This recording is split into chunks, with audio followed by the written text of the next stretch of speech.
All right, let's get into it. You ever see a company's financials and just feel totally lost? It's like trying to read another language, right? But what if I told you it's actually simple?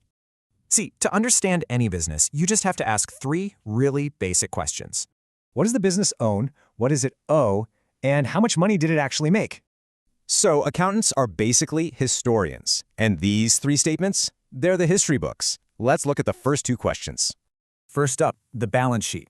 It answers what a company owns and owes. Think of it like a financial snapshot. And it's called a balance sheet for a reason. What you own has to equal what you owe plus the owner's stake. On one side, you've got assets. This is all the stuff the company owns, from buildings to plain old cash. And on the other side, liabilities. This is basically all the debt that the company has to pay back. Okay, that's the snapshot. But what about that third question? How much money did the business make over time? That's where the income statement comes in. If the balance sheet is a photo, this is the movie. You start with sales, subtract all the costs, and what's left over at the end is the profit. Now, here's a key point.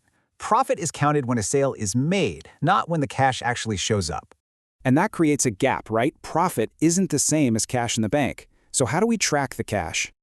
Well, we turn to what some call the most honest statement of them all, because it can't really be fudged. The statement of cash flows. It's simple. It just follows the cash. Where did it come from and where did it go? And that cash is split into three buckets: daily business, big investments, and how the company raises money. Okay, so here's the most important part. These three statements aren't separate. They're all woven together. For example, look at depreciation. It's a cost on one statement, but it's added back on another. It's a direct link. Think about it. Buying a machine uses cash, adds an asset, and creates depreciation. All three statements are hit. You have to look at them together. It's the only way to get the full story of the company. It's really about learning to think in a new way, to see the internal logic of accounting. But it all comes back to those three questions. Ask them, and you can start to read the real story.